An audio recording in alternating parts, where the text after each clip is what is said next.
कितने लोग?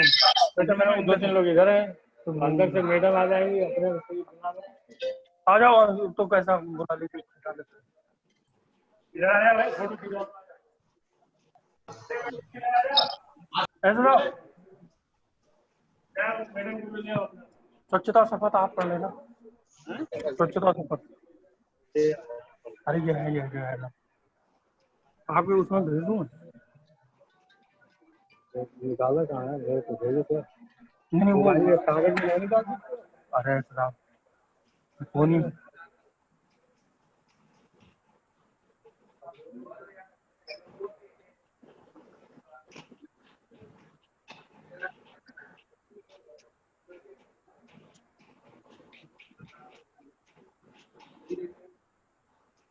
अरे हमारे स्कूल के बच्चे के सब डॉक्टर बुला लेते थे अब देख रहे हैं कोरोना के चक्कर में कौन आएगा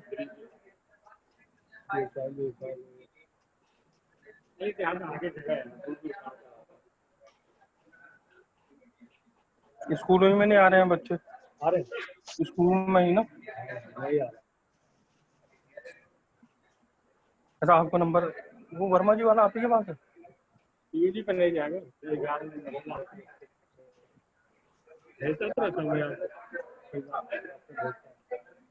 फिर करो नंबर दे फिर करो अभी आ जाएगा फिर होगा हाँ बताएं 9456617911 अरे अच्छा ये इसलिए नहीं आ रहा है कि मेरे उसमें पर्सनल नंबर में नहीं है व्हाट्सएप मैसेज चला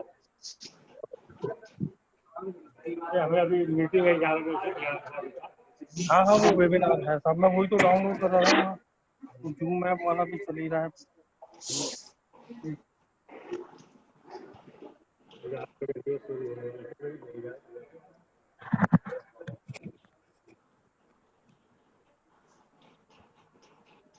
अरे कागज ऐसे लेके पढ़ के बोल देंगे कागज उठा छोड़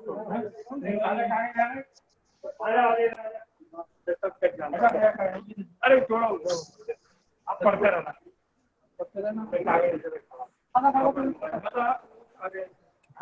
अरे बस और क्या करना है यार झाड़ू लगा रहे सफाई करा रहे तो गंदा है यहाँ से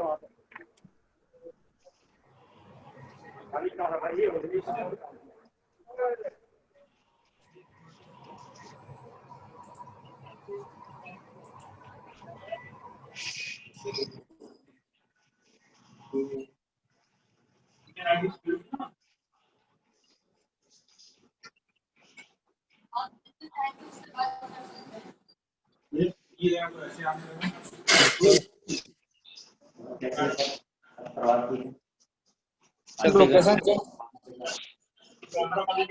कैमरे का लोकेशन बता नवा सर जी बहुत बड़ा लग रहा है बहुत बड़ी सेवा जाती है आपके साथ ये नहीं जाता ना ये लो नहीं लो अरे हमारी बात मान ना लो मान जाओ मान लिए लो वही साहब आप देने वाला वही है नहीं कोई बात 500 रुपये आपने बहुत बड़ा दिया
हेलो एक पास से निकाल लो हेलो क्या मैं सभी लोग को ऑडिबल हूँ? सभी लोग सुन सकते हैं मुझे? ARM सर अभी इस मीटिंग से जुड़ने वाले हैं। वो सभी लोगों को स्वच्छता शपथ दिलाएंगे। सभी लोग कृपया अपना माइक्रोफोन ऑन रखें, लेकिन बैकग्राउंड में कोई आवाज़ ना आए, इस बात का ध्यान रखें। राइट?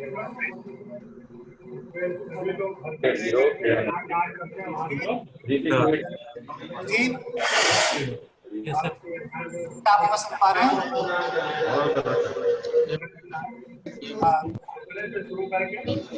Yes sir. आप उसको PPT को शेयर करके और प्लीज जो आपकी शपथ है उसको आप स्क्रीन पे लगा लेंगे तो अच्छा रहेगा। Yes sir. बाकी लोग भी पढ़ पाएंगे उसको देख के, ठीक है? Okay sir.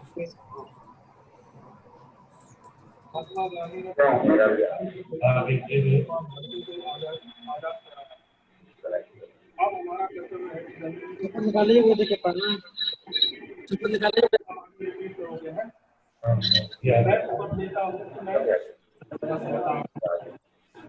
महात्मा गांधी ने जिस तरह भारत का सपना देखा था, सिर्फ राजनीतिक आजादी ही नहीं थी,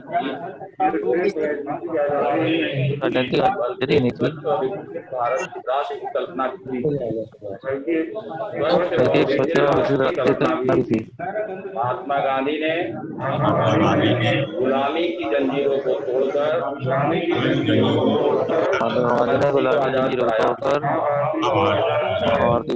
कर्तव्य है हमारा कर्तव्य है भारत माता की सेवा करें। मैं लेता हूँ स्वच्छता के प्रति सजग रहूंगा,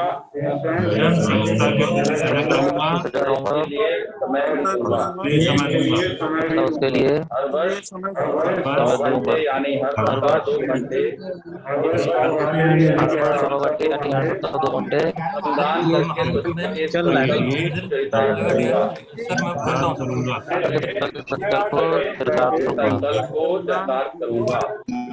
मैं न गंदगी करूंगा, ये शपथ DRM सर बुलाएंगे। सबसे पहले मैं स्वयं से परिवार से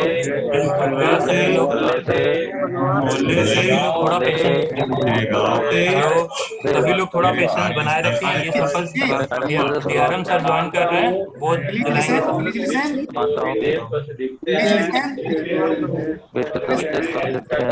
कॉल करना है कि DRM सर ने ज्वाइन कर लिया है। वहाँ के नागरिक गंदगी नहीं करते। सभी लोग शांत हो जाएं कृपया। DRM सर इस शपथ के साथ मैं गांव-गांव और गली-गली मिशन का प्रचार प्रसार करूंगा।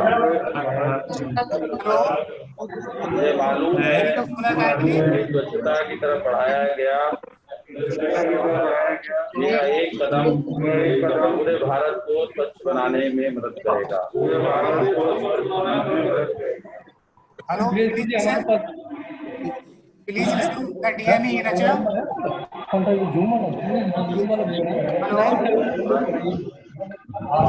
अभी अपने माननीय DRM साहब सभी को शपथ दिलाएंगे। DRM सर अभी शपथ दिलाएंगे। ऐसा है कि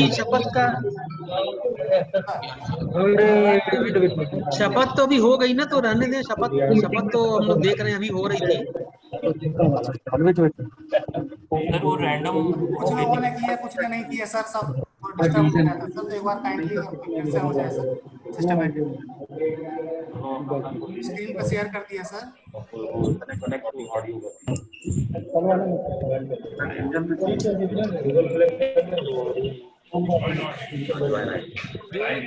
स्वच्छता समारोह वाला ये चल रहा है, इसमें अभी आप सब लोगों ने शपथ ले ही लिया है। अभी मैं देख रहा था तो स्वच्छता शपथ हम लोगों ने भी, ऑफिसरों ने भी अभी लिया है थोड़ी देर पहले ही। जो हमारे बाकी लोग हैं इन लोगों ने भी स्वच्छता शपथ लिया हुआ है।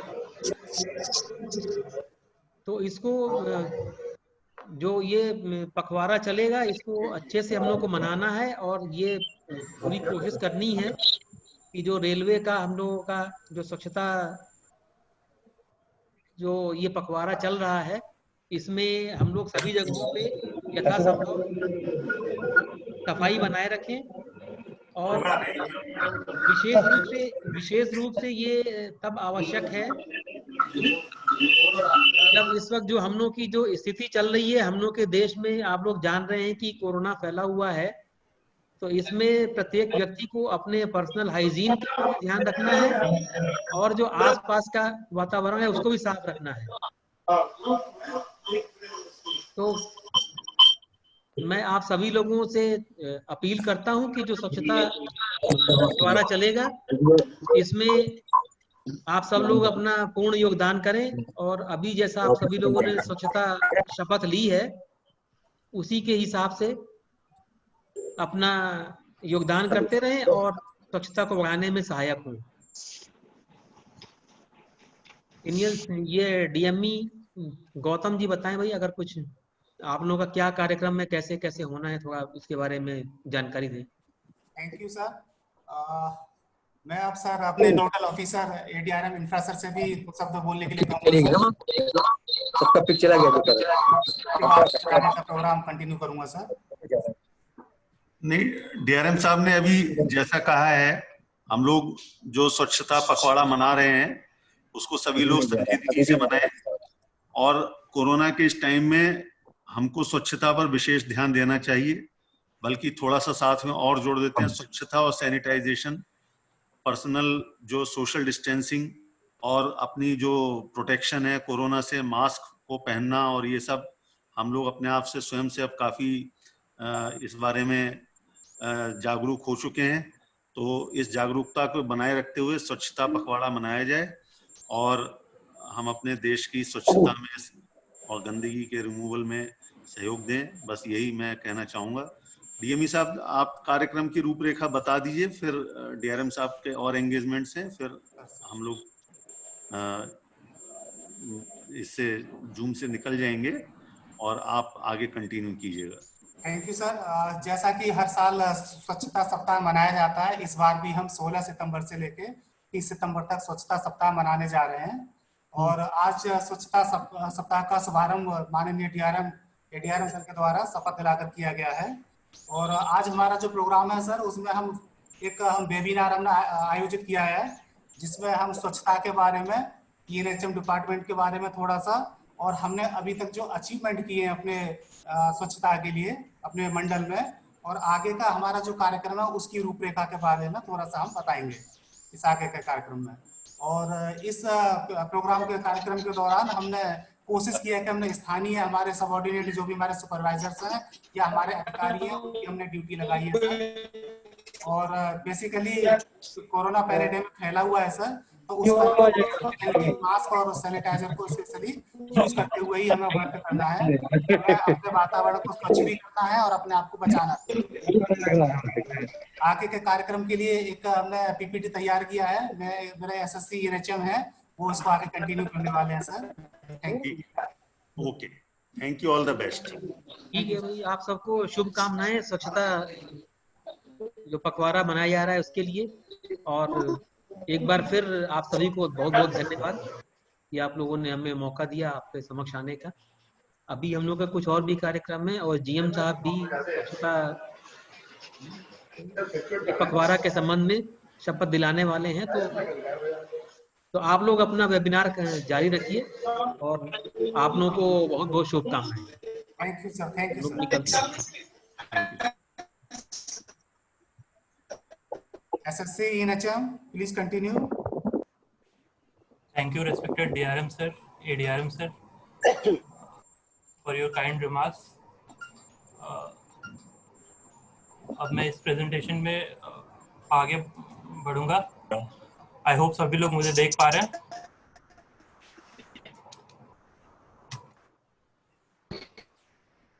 सबसे पहले तो मैं ये बताना चाहूँगा कि आज का हमारा प्रोग्राम क्या है, क्यों हम ये वेबिनार आयोजित कर रहे हैं। आज दिनांक 16 सितंबर 2020 से हम स्वच्छता पखवाड़ा का आरंभ कर रहे हैं। तो पहले दिन का हमने बेसिकली ये रखा है कि जितना ज़्यादा से ज़्यादा इसके बारे में अवेयरनेस फैल सके, जितना ज़्यादा से ज़्यादा लोगों को जागरूक कर सके। इसलिए इस कार्य हेतु हमने पूरे डिवीज़न में मेजर स्टेशंस पे 20 बैनर्स और 200 पोस्टर्स डिस्ट्रीब्यूट कराए हैं। वो सब सभी स्टेशंस पे लग गए हैं और उसके अलावा सभी कर्मचारियों से स्वच्छता शपथ दिलाई गई, जैसा कि बहुत सारे लोग जो इसमें ज्वाइन हैं वो सुबह मॉर्निंग में पहले ही करा चुके हैं, राइट। तो कृपया सभी लोग अपना ऑडियो म्यूट कर लें ताकि बीच में डिस्टरबेंस ना हो। ऑडियो एंड वीडियो ओके, तो स्वच्छता शपथ पहले ही हम ले चुके हैं। इस पे आगे बढ़ते हुए इंडेक्स में मैं आज इस पीपीटी में क्या कवर करना है इसके बारे में बात करूंगा। सबसे पहले तो हम बात करेंगे स्वच्छ भारत मिशन के बारे में। स्वच्छता का हमारा अभी के टाइम में यहीं से हम इंस्पिरेशन ड्रॉ करते हैं स्वच्छ भारत मिशन से, जो कि हमारे प्रधानमंत्री नरेंद्र मोदी जी ने 2014 में इस अभियान की शुरुआत करी थी। इसके बाद मैं ENHM विंग और इसके फंक्शंस के बारे में बात करूंगा। है क्या कि ये ENHM विंग काफ़ी नया है, रेलवे में 2015 में स्थापित हुआ है, लेकिन अभी तक इवन मैकेनिकल, क्योंकि ये मैकेनिकल के अंडर है, मैकेनिकल में भी बहुत सारे लोगों को इसके बारे में कंफ्यूजन रहता है कि ENHM विंग क्या है, इसकी क्या फंक्शंस हैं, क्या रिस्पॉन्सिबिलिटीज़ है। वो उनको ये होता है कि ये CNW से ही रिलेटेड है या मैकेनिकल के अदर ब्रांचेस से ही रिलेटेड है, लेकिन ये एक सेपरेट एंटिटी है।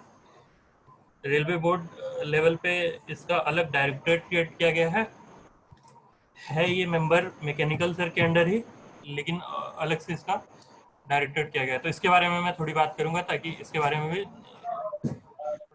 कॉन्सेप्ट क्लियर हो और ज़्यादा पता हो आप लोगों को। उसके बाद एनवायरनमेंट रिलेटेड अचीवमेंट्स, एनवायरनमेंट के संबंध में, पर्यावरण के संबंध में हम डिवीज़न में क्या कर रहे हैं। मेरे पास 2 चैट पड़े हुए हैं। ओके, तो एनवायरनमेंट से रिलेटेड, पर्यावरण से रिलेटेड हम डिवीज़न में क्या कर रहे हैं, अब तक क्या क्या किए हैं और किन चीज़ों पे हम आगे बढ़ रहे हैं, इसके बारे में मैं थोड़ी बात करूंगा। देखिए, ये सब बातें मैं इसलिए करूंगा ताकि जानकारी जितनी होगी उतना आप और लोगों को भी इसके बारे में अवेयर कर पाओगे। ENHM का फुल फॉर्म बता दीजिए क्या है? हाँ, देखिए, ENHM का फुल फॉर्म ये एनवायरनमेंट एंड हाउसकीपिंग मैनेजमेंट। इसमें बेसिकली दो सेक्शंस हैं, एक एनवायरनमेंट रिलेटेड वर्क और हाउसकीपिंग में मेनली हमारा क्लीनलीनेस और OBHS OBLD ये सब फंक्शंस आते हैं। इसके बारे में मैं थोड़ा डिटेल बात करूंगा आगे की स्लाइड्स में, तो प्लीज़ हैव पेशेंस, राइट। फिर पिछले साल स्वच्छता पखवाड़ा मनाया गया था 15 सितंबर से 2 अक्टूबर तक। लास्ट ईयर 2019 में हमारे राष्ट्रपिता महात्मा गांधी की 150वीं जन्म जयंती थी, तो उस वजह से पिछले साल काफ़ी ग्रैंड स्तर पे मनाया गया था इसको। इस साल भी हम वही लेवल अचीव करने की कोशिश करेंगे, लेकिन क्योंकि कोरोना और स्टॉपेज ऑफ ट्रेन की वजह से मे भी हम वो लेवल ना अचीव कर पाए, लेकिन उसके बारे में भी मैं बात करूंगा कि इस साल का क्या प्रोग्राम है, लास्ट ईयर हमने क्या क्या करा था, राइट। फिर एनवायरनमेंट शील्ड, इसके बारे में हर साल जनवरी में रेलवे बोर्ड से कुछ इंफॉर्मेशन मांगी जाती है, कुछ पैरामीटर्स हर डिवीज़न से मांगे जाते हैं। उन पैरामीटर्स के बेसिस पे रेलवे और डिवीजन को एनवायरमेंट रिलेटेड शील्ड दिया जाता है। इससे ये पता चलता है कि वो डिवीजन या वो रेलवे एनवायरमेंट के क्षेत्र में क्या कर रहे हैं, क्या अच्छा कर रहे हैं, राइट। उसके अलावा एक हमारा सर्वे होता है, survey and ranking of stations में मैं ये बात करूंगा कि एक हमारा थर्ड पार्टी सर्वे होता है, QCI survey, quality control of India का सर्वे होता है, क्वालिटी कमेटी शायद। तो उसके सर्वे के आधार पे स्टेशंस की क्लीनलीनेस की रैंकिंग बनती है। उसमें मैं बात करूंगा कि हमारे डिवीजन में सभी स्टेशंस की क्या रैंकिंग है, कौन से स्टेशन पीछे हैं और कौन से स्टेशन बेटर हैं, जहां बेटर प्रैक्टिसेस हैं क्लीनलीनेस रिलेटेड, सफाई से संबंधित सही प्रैक्टिसेस किन स्टेशन पे फॉलो हो रही हैं, किन स्टेशन पे नहीं, उसी हिसाब से उनकी रैंकिंग हायर और लोअर, राइट।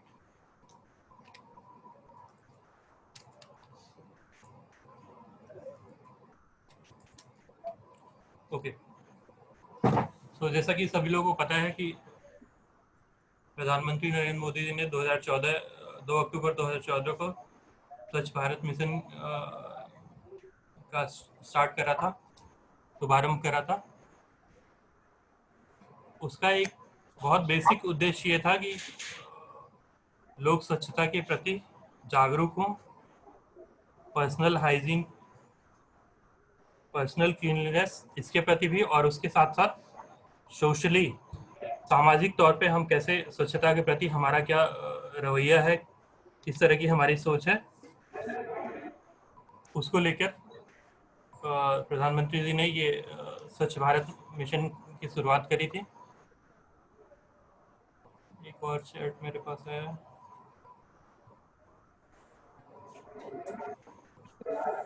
ओके। सो जैसा कि प्रधानमंत्री जी का एक ट्वीट भी है यहाँ पे, जहाँ उन्होंने देश के सभी नागरिकों को स्वच्छता ही सेवा के प्रति कॉल अपॉन करा है, उनका आह्वान करा है कि स्वच्छता को सेवा की भांति लिया जाए। इसके प्रति जो निगेटिव फीलिंग बन रखी है जनता के मन में या कर्मचारियों के मन में, उस तरह का ना रहे, इसको सेवा की भांति लिया जाए, ठीक है। फिर मैं नेक्स्ट स्लाइड पे बढ़ता हूँ। आप लोगों को अगर कोई बीच में डाउट होता है तो आप अनम्यूट करके पूछ सकते हो या डिस्कस कर सकते हो मेरे से, राइट। ये स्लाइड है, प्रधानमंत्री जी स्वयं झाड़ू लगा रहे हैं। इसके पीछे एक बहुत बड़ा सिंबॉलिक जेस्चर है, इसके पीछे बहुत बड़ा उद्देश्य है प्रधानमंत्री जी की तरफ से कि जब जो देश का प्रधानमंत्री है, प्रधान ही है, वो स्वयं ही झाड़ू उठाकर सफाई कर रहा है, तो बाकी सब्सिक्वेंट जो हम लोग हैं और सभी कर्मचारीगण हैं, वो अपने फॉल्स ईगो के चक्कर में ना रहें। फॉल्स ईगो, उनका कोई ईगो हर्ट नहीं होगा। सफाई करना एक सेवा का काम है, ना कि हम ईगो में पड़ के ये कहें कि सफाई खराब काम है, राइट। ठीक है, अगला स्लाइड ये है, लेट्स मेक स्वच्छ भारत अ रियलिटी। इसमें जो बैकग्राउंड में फोटो लग रखी है, ये मुंबई में छत्रपति शिवाजी टर्मिनल एयरपोर्ट की है, जहाँ पे बेस्ट क्लीनलीनेस प्रैक्टिसेस फॉलो होती हैं। मैंने ये स्लाइड इसीलिए लगा रखी है ताकि आप लोग भी देखें कि और जगह जैसे रेलवे के अलावा और जगह भी क्या क्लीनलीनेस, किस तरह के क्या लेवल है, क्या इस तरह क्लीनलीनेस, राइट। ठीक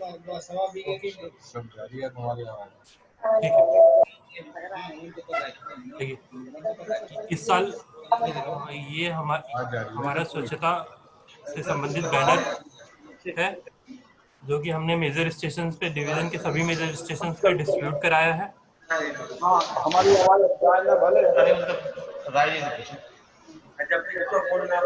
इन्हें कोई डाउट हो या कोई कुछ बोलना हो तो भी अपना माइक्रोफोन ऑन रखें, अदरवाइज प्लीज म्यूट कर दें।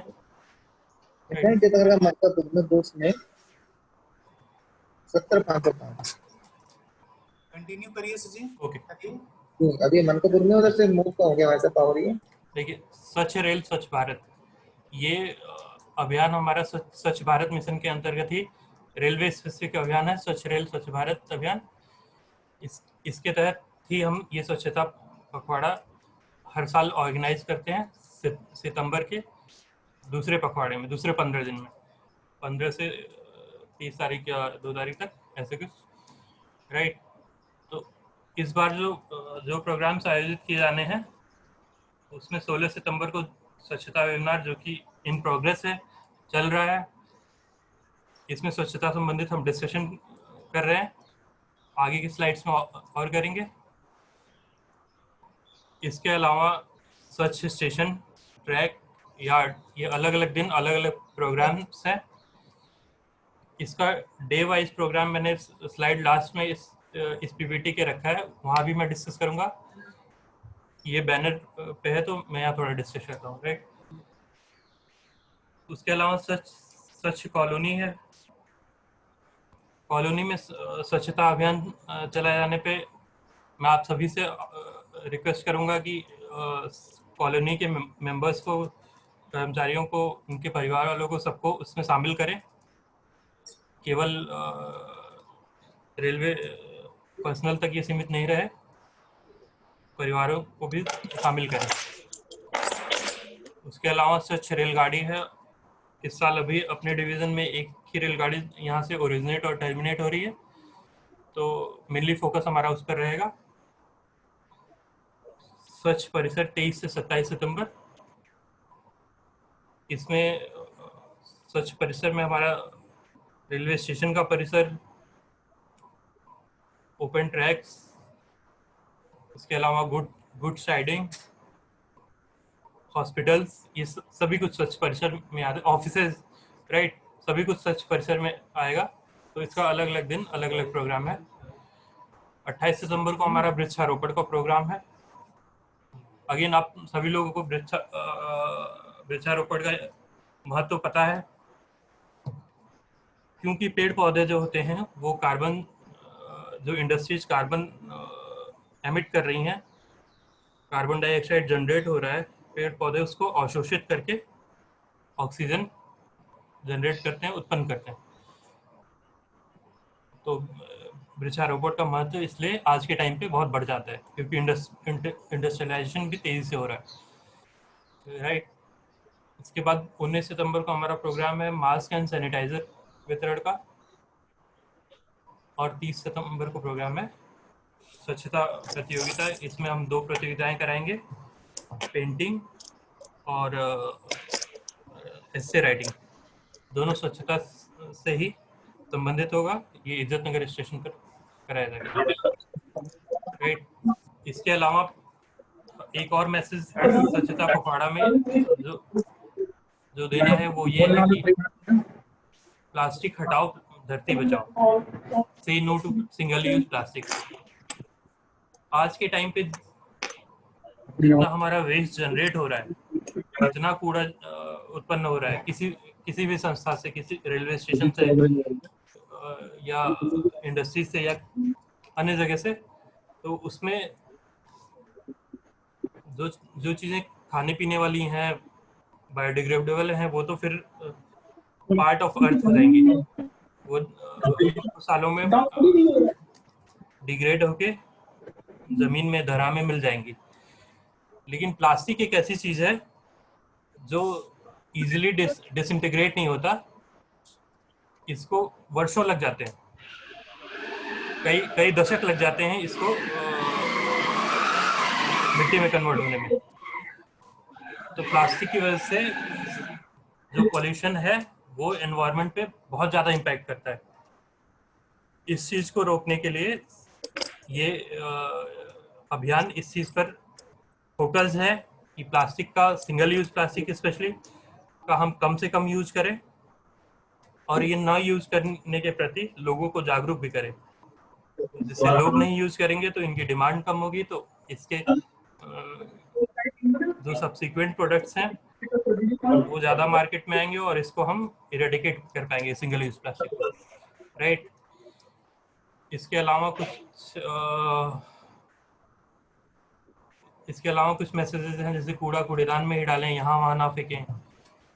बायो टॉयलेट, इस समय रेलवे में सभी कोचेज में बायो टॉयलेट लग रखे हैं, उसमें कागज, सिगरेट या पॉलीथीन कुछ भी ऊपर से न डालें, क्योंकि वो चोकिंग हो जाता है, फिर वो प्रोसेस नहीं कर पाता किसी चीज को और स्मेल हो जाती, स्मेल बहुत होती है, गंदगी होती है। यहाँ पे आ जाएगा, पार्टिसिपेंट खोलो, पार्टिसिपेंट था, पार्टिसिपेंट है ठीक है जी। फिर उसके बाद स्टेशन परिसर में सदैव शौचालयों का ही प्रयोग करें, प्लेटफॉर्म और रेल परिसर में ना थूकें। ये सब जनरल मैसेजेस हैं, लेकिन ये मैसेजेस का बहुत इम्पैक्ट होता है, हमें पता नहीं चलता है कि इन मैसेजेस का क्या इम्पैक्ट है, लगता है ऐसे ही लगा हुआ है, लेकिन ह्यूमन साइकी चेंज करने के लिए ये मैसेजेस बार बार डिलीवर करने जरूरी है, राइट। अगली स्लाइड पे आते हैं। ये again no single use plastic के लिए है। प्लास्टिक बैग्स हम ना यूज करें, उसकी जगह पे हम जूट से बने हुए बैग्स या अदर अल्टरनेटिव्स हैं जो कि एनवायरनमेंट को इतना इफेक्ट नहीं करते जितना कि प्लास्टिक कर रहा है, तो वो यूज करें। उसकी अवेयरनेस के लिए एक स्लाइड ये मैंने डाला, राइट। इवन मैं बताऊं, प्लास्टिक जो वेस्ट है वो इतना ज़्यादा हो गया और हम उसे समुद्र में फेंक देते हैं। पैसिफिक ओशन है, वहाँ पे अमेरिका के एक राज्य के बराबर उतना बड़ा प्लास्टिक का ढेर उस समुद्र में हो गया है, और वो समुद्री जीव जंतुओं को, पर्यावरण को कितना नुकसान पहुंचा रहा है ये आप खुद सोच सकते हो। यूएस में एक स्टेट है टेक्सास, उसकी साइज के आकार का वहाँ समुद्र में प्लास्टिक का कूड़ा हो गया। तो इससे ये पता चल रहा है कि हम इसको प्रोसेस नहीं कर रहे हैं, प्लास्टिक को, वेस्ट को हम जाने दे रहे हैं, समुद्र में छोड़ दे रहे हैं, जबकि हमें प्लास्टिक वेस्ट को रिसाइकल, रीयूज की तरफ जाना चाहिए। इसको प्रोसेस करके हम इसका दूसरा ऐसा प्रोडक्ट बनाए जो हम यूज कर सकें, और ऐसा किया भी जा रहा है, not so in railway, right.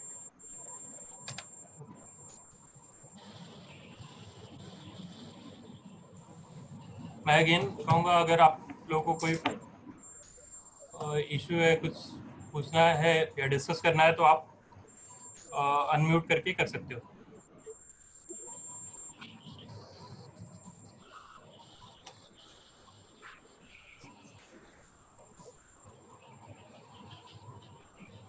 फिर नेक्स्ट स्लाइड पे आते हैं। इम्पोर्टेंस ऑफ क्लीनलीनेस, स्वच्छता का क्या महत्व है। देखिए, कल्चरली हमारा जो कल्चर है, भारतीय कल्चर, भारतीय संस्कृति, इसमें पर्सनल हाइजीन को लेकर हम पहले से बाय एंड लार्ज जागरूक रहे हैं। इसके बारे में मैं अगली स्लाइड में डिस्कस करूंगा कि क्या क्या पर्सनल हाइजीन को, क्या क्या प्रैक्टिसेस हैं हमारी जो हम करते आए हैं, जो कि हाइजीन रिलेटेड है। उसके अलावा हमारे संविधान में, भारतीय संविधान में, कॉन्स्टिट्यूशन ऑफ इंडिया के आर्टिकल 47, इसमें सरकार की ये जिम्मेदारी तय की गई है, duty of state to improve public health. State मतलब सरकार मतलब जो भी सरकारी मशीनरी है, हम लोग, आप लोग, सभी लोग जितनी सरकारी व्यवस्था से जुड़े हुए हैं, इनकी ये जिम्मेदारी है टू इम्प्रूव पब्लिक हेल्थ, कि जनता की स्वास्थ्य की चिंता करें, उनकी उसको बेटर करने की कोशिश करें। और पब्लिक हेल्थ क्लीनलीनेस और हाइजीन से डायरेक्टली रिलेटेड है।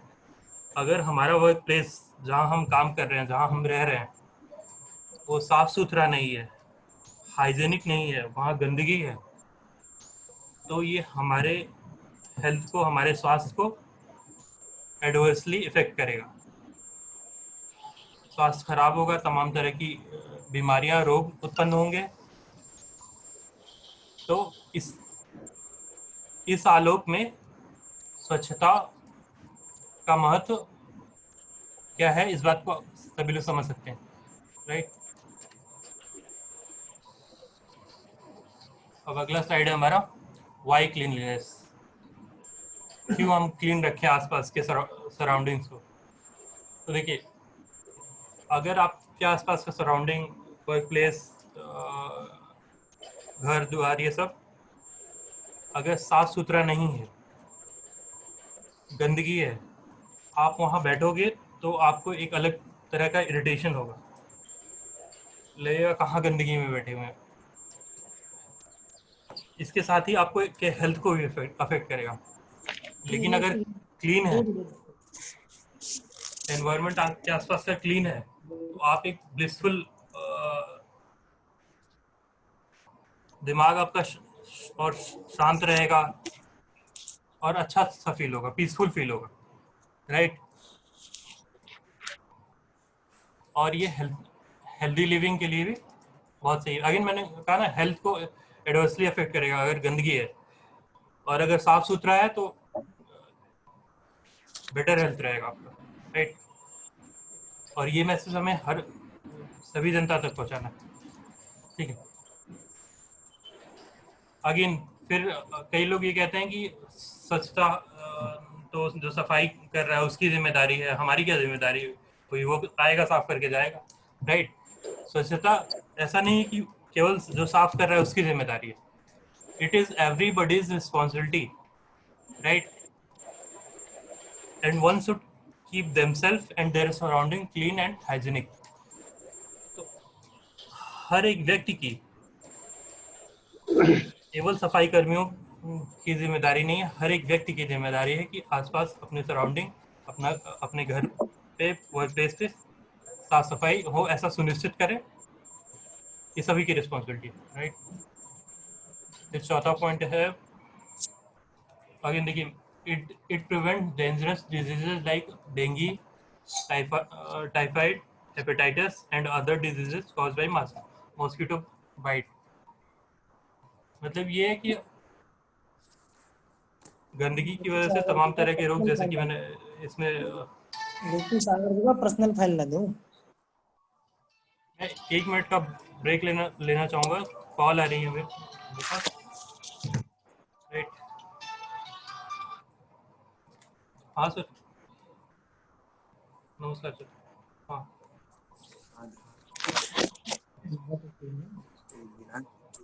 भेज देंगे जी जी जी जी, ठीक ठीक, ओके। हेलो, हाँ, सॉरी फॉर इंटरप्शन। ठीक है, तो साफ सफाई जो है उसकी वजह से तमाम तरह की बीमारियां भी दूर रहती हैं, हमें हॉस्पिटल जाने की ज़रूरत नहीं पड़ेगी। बीमारी हो जाए तो हमें हॉस्पिटल जाना पड़ता है, हमारा अलग खर्चा होता है, और हॉस्पिटल मशीनरी भी समझ लीजिए यूटिलाइज हो रही होती, यूटिलाइज या कभी बार ओवर यूटिलाइज हो रही होती है, खास करके आज के टाइम पे, कोविड के टाइम पे। तो बेटर है हम उस पर रोगों पे प्रिवेंटिव स्ट्राइक करें, है ना। आजकल ये वर्ड बहुत चल रहा है, प्रिवेंटिव स्ट्राइक। तो हम पहले ही अपना सराउंडिंग क्लीन रखें ताकि हमें रोग कम से कम हो। तो ये रोगों पे एक तरह से प्रिवेंटिव स्ट्राइक होगा, हमें जाके हॉस्पिटल जाके इलाज कराने की जरूरत नहीं पड़ेगी, राइट। हम स्वस्थ रहेंगे, ठीक। अगेन ये स्लाइड है महात्मा गांधी जी द्वारा स्वच्छता रिलेटेड कार्यक्रम का चित्रण है। ठीक है, अभी मैं जैसे बात कर रहा था cultural cleanliness and hygiene related practices. जो हमारे यहाँ सदियों से वर्षों से चली आ रही परंपरा है, उसमें क्या क्या हमारी प्रैक्टिसेस हैं जिससे जो पर्सनल हाइजीन को इम्प्रूव करती रही है पहले से, राइट। जैसे कि फर्स्ट पॉइंट है washing the body on daily basis in reverse and pond. देखिए हमारे कल्चर में ये आगे बढ़िए। Yes sir.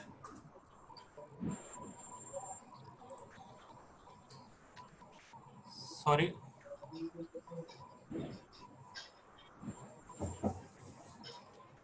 हाँ, तो देखिए हमारे कल्चर में ये पहले से रहा है कि डेली बेसिस पे नहाने की परंपरा रही है। आपको जान के हैरानी होगी बहुत सारे दुनिया में और जगह, बहुत सारी जगह पे ये नहीं रहा है पहले से। Yes sir. सर आवाज नहीं आ रही है?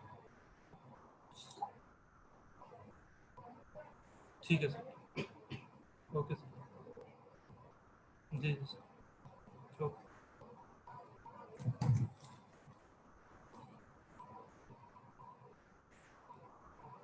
क्या मैं सभी लोगों को ऑडिबल हूँ? मेरी आवाज ऐसा तो है नहीं है कि आ नहीं रही है? क्या कोई एक लोग कंफर्म कर सकते हैं कि मेरी आवाज आ रही है? अब आ रही है, आ रही है। अब आ रही है, आगे बढ़िए।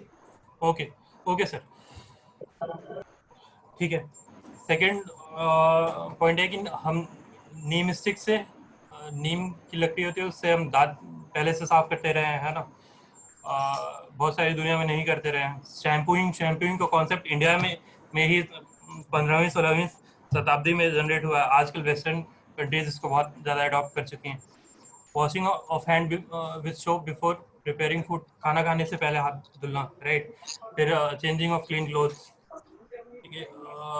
काउ डंग, गोबर का लेप बस पे लगा देते हैं, उसकी कुछ अपनी एंटीसेप्टिक क्वालिटीज होती हैं। तो ये सब प्रैक्टिसेस पहले से इंडिया में रही हैं। ठीक है, नेक्स्ट स्लाइड पे बढ़ते हैं। Importance of health and hygiene, ये बहुत ऑब्वियस है, सबको पता है। एक स्लाइड मैंने डाल रखा है, जैसे ओरल हाइजीन, ब्रश करना, राइट, बेथिंग रिचुअल, डेली नहाना। और आज कल कोविड के टाइम पे ये है कि आप अगर ऑफिस से जा रहे हो तो भी घर जाके पहले नहा लो, क्योंकि बेटर होगा।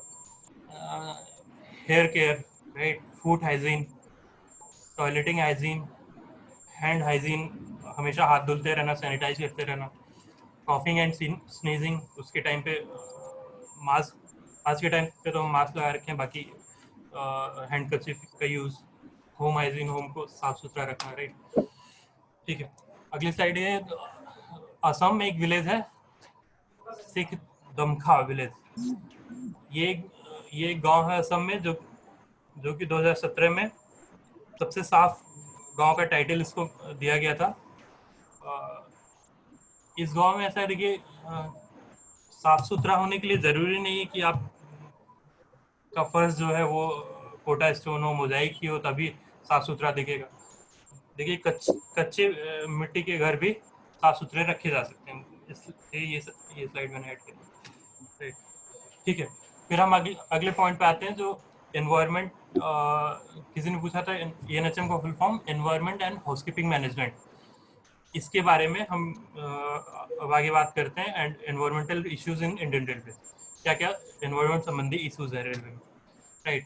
ठीक है, 2015 में ये लेटेस्ट का रेफरेंस है, 7-8 अप्रैल 2015 में ऑफिस ऑर्डर रेलवे बोर्ड का जारी हुआ था, जिसके तहत इसका निर्माण किया गया था। इसकी ये डायरेक्टरेट अलग बनाने की जरूरत क्यों पड़ी? 2 कारणों से। एक तो स्वच्छ भारत मिशन 2014 में लॉन्च हो चुका था प्रधानमंत्री जी द्वारा।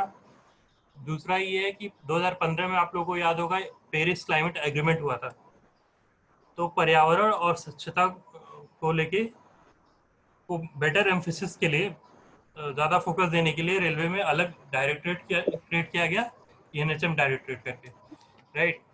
तो उन दोनों के आलोक में इसका निर्माण रेलवे में किया गया था और ये मेंबर मैकेनिकल के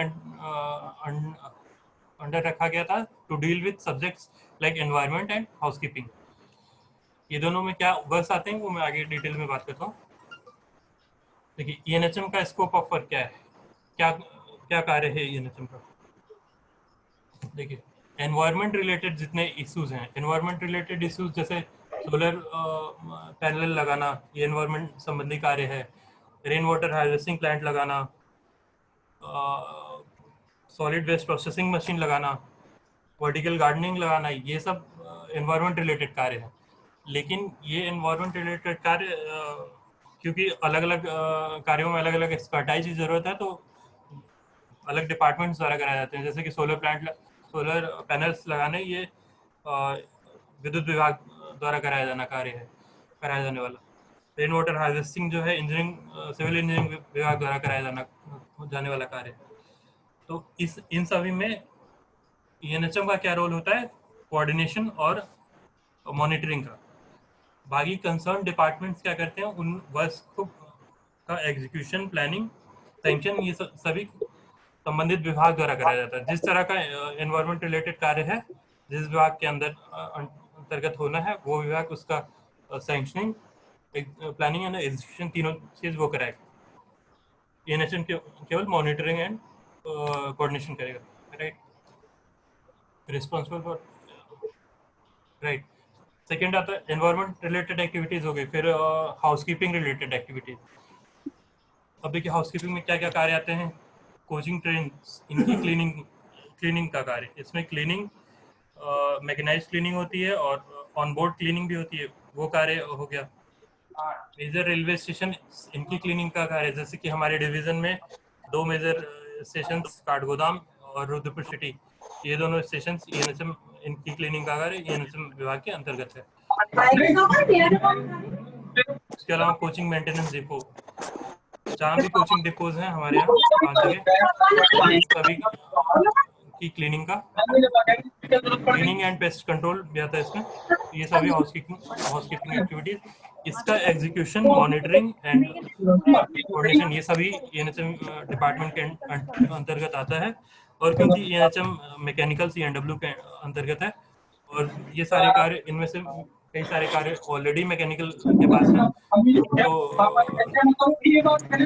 तो ट्रांजिशन में इजी रहता है।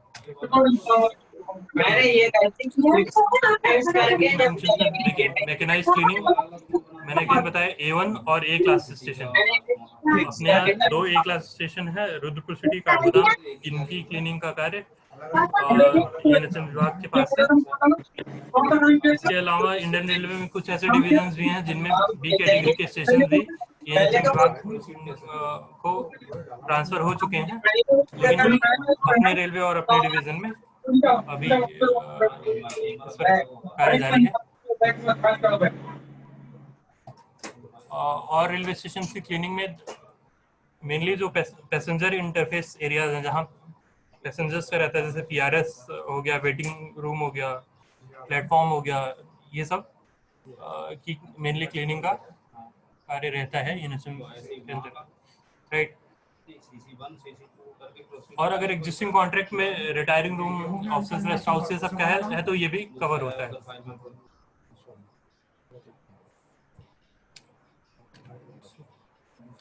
फिर नेक्स्ट है mechanised cleaning of coaches depots में, ये भी ईएनएचएम का ही कार्य है, ये सीएनडब्ल्यू द्वारा कराया जाता है। इसके अलावा CTS, क्लीन ट्रेन स्टेशन, इज्जत नगर मंडल में कोई भी ऐसा स्टेशन नहीं है जहाँ पे CTS का भी कार्य होता है, लेकिन मेजर स्टेशन जो है जहाँ पे ट्रेन 10 मिनट 15 मिनट रुकती है, वहाँ पे स्टेशन पे सफाई कर्मचारी होते हैं जो कि स्टेशन के रुकने पे 15 मिनट ट्रेन रुक रही है, 15 मिनट या उससे ज़्यादा, तो उसकी क्लीनिंग करते हैं। कुछ स्कोप होता है, मेनली टॉयलेट और वेस्ट डिस्पोजल का काम करते हैं। इसके अलावा mechanised cleaning of maintenance depot, again वही बात होगी, CNW डिपोज की मैकेनाइज क्लीनिंग वो भी एनएचएम के अंतर्गत है, हाउसकीपिंग फंक्शंस में आता है। Paste and rodent control of stations, coaching depot and coaching train, इनमें पेस्ट एंड रोडेंट कंट्रोल का कार्य भी हाउसकीपिंग एक्टिविटी इसमें आता है। इसके अलावा OBHS on board housekeeping services और OBLD on board linen distribution, इनका कार्य भी हाउसकीपिंग एक्टिविटीज में ही आता है। अगली स्लाइड पे बढ़ते हैं। Environmental issues in Indian railway, क्या क्या हमारे एनवायरमेंटल इश्यूज हैं? वाटर पॉल्यूशन, जल प्रदूषण, air pollution, land pollution, noise pollution. Land pollution कैसे होता है? जो हम वेस्ट को ले जाके कहीं लैंडफिल में डंप कर देते हैं, राइट, वो लैंड पॉल्यूशन का कारण बनता है। एयर पॉल्यूशन के कारण आप लोगों को पता है जो भी धुआं निकल रहा है डीजल इंजन से, या फिर रेलवे में तो मेजरली इसी वजह से एयर पॉल्यूशन है, राइट, और इंडस्ट्रियल एक्टिविटीज की वजह से जो एयर पॉल्यूशन है। वाटर पॉल्यूशन, हमारे यहाँ जो कोच क्लीनिंग सेंटर्स हैं, स्टेशन क्लीनिंग है, मैकेनाइज्ड लॉन्ड्रीज हैं, उनका जो एक्सट्रैक्ट वाटर होता है जो पॉल्यूटेड है, कंटेमिनेटेड है, वाटर पॉल्यूशन को कंट्रीब्यूट करता है। इसके अलावा नॉइज पॉल्यूशन, अगर नॉइज का लेवल कहीं पे मानक से अधिक हो जाता है तो वो नॉइज पॉल्यूशन कंसीडर होता है, ठीक है। कंजम्पशन ऑफ एनर्जी, ठीक है, देखिए एनर्जी, जितना हम ज़्यादा एनर्जी कंज्यूम कर रहे हैं, राइट, तो नहीं आ रहा है उधर।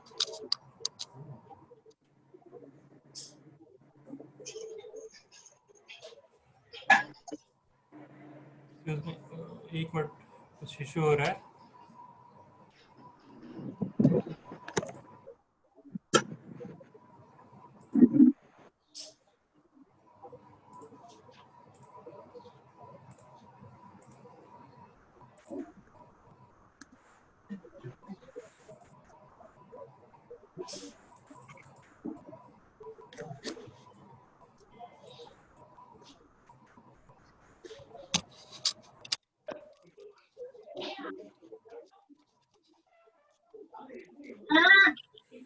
आई होप आप सभी लोग मुझे देख पा रहे होंगे। ऑफ कोर्स, राइट,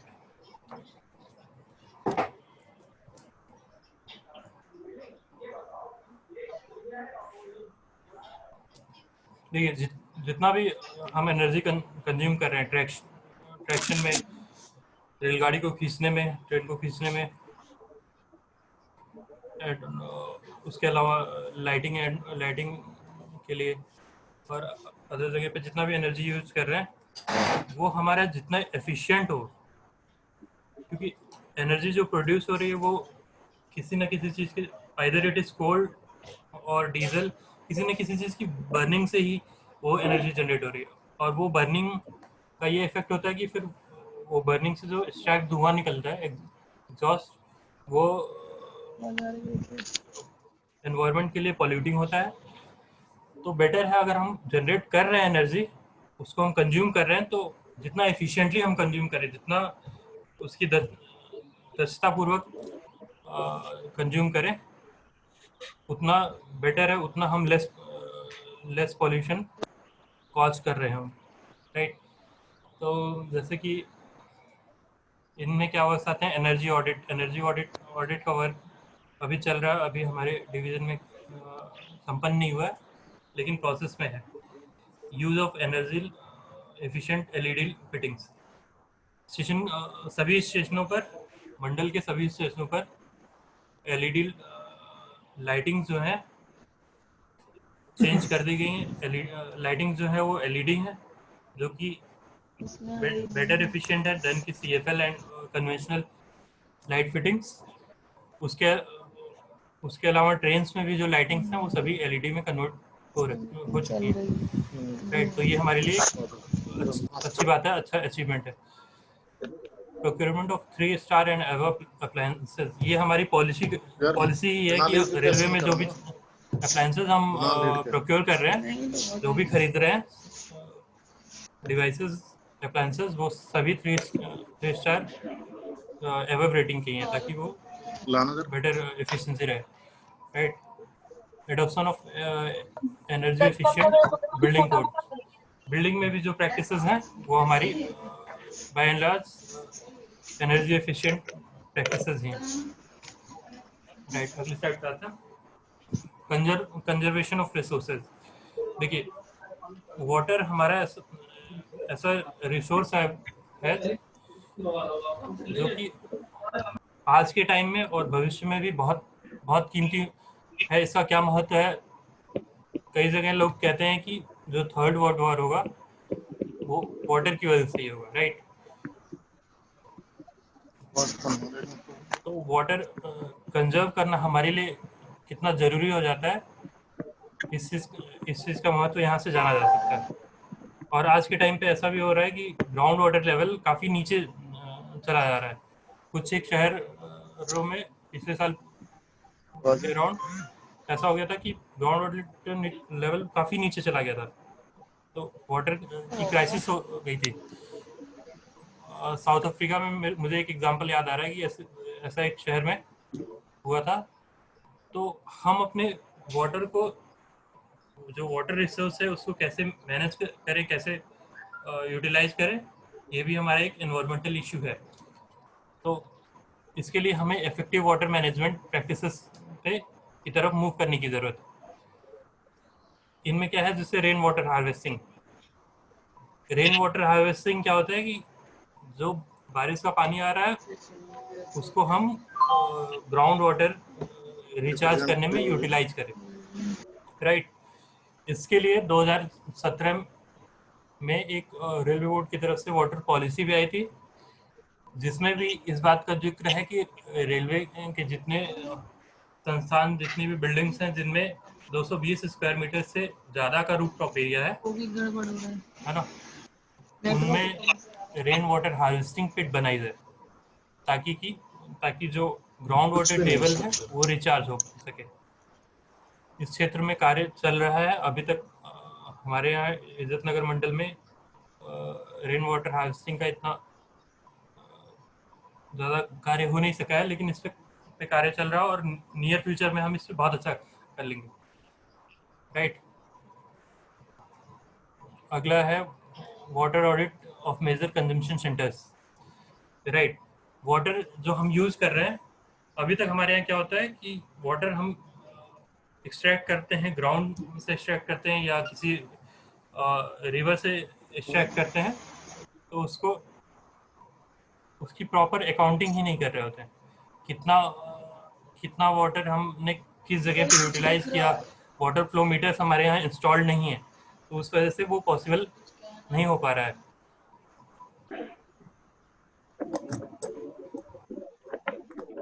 उस वजह से वाटर की अकाउंटिंग पॉसिबल नहीं हो पा रही। वाटर ऑडिट क्या है, वाटर की अकाउंटिंग करना कि कितना वाटर हम डेली कंज्यूम कर रहे हैं, किस जगह पे कर रहे हैं, कोचिंग डिपो में कर रहे हैं या स्टेशन पे कर रहे हैं या लॉन्ड्री में कर रहे हैं, है ना। तो कहाँ कितना हम वाटर यूज़ कर रहे हैं और इसको और कितना एफिशिएंट करा जा सकता है, कितना बेटर यूटिलाइजेशन करा जा सकता है, ये हमारा वाटर ऑडिट मतलब वाटर की स्टडी है, राइट। Water consumption. इसके अलावा वाटर रिसाइकलिंग प्लांट एक होता है कि वाटर यूज़ करने के बाद, जैसे हमने क्लीनिंग के लिए पानी यूज़ करा, कोच की क्लीनिंग हुई, उसके बाद जो वाटर उससे निकल रहा है उसको हम ट्रीट करके दोबारा से क्लीनिंग पर्पस के लिए यूज़ कर पाए, राइट। तो इसके लिए वाटर रिसाइकलिंग प्लांट्स हमारे यहाँ 5 स्टेशन पे प्लांट है। मेनली वहीं पे प्लांट है जहाँ पे समाटी डिपो है, जहाँ पे कोचेस की क्लीनिंग होती है। तो उन कोचेस की क्लीनिंग, स्टेशन का जो पानी आ रहा है, लॉन्ड्री है तो उसके लिए अलग से एफ्लुएंट ट्रीटमेंट प्लांट ETP लगाने का प्रपोजल है। कार्य इन पे चल रहे हैं, सैंक्शनड वर्क हैं ये सब, कार्य चल रहा है और नियर फ्यूचर में ये सभी स्टेशन पे लग जाएंगे, राइट। तो इन प्रैक्टिसेस के थ्रू हम वाटर को बेटर सेव कर सकते हैं, रीयूज कर सकते हैं, राइट। देन अगेन जो मैं पॉलिसी की बात कर रहा था, वाटर पॉलिसी 2017, इसके सैलिएंट फीचर्स क्या हैं, सैलिएंट पॉइंट्स क्या हैं कि वाटर जो कंजम्पशन है हमारा उसको हम रिड्यूस करें मतलब एक्स्ट्रा वाटर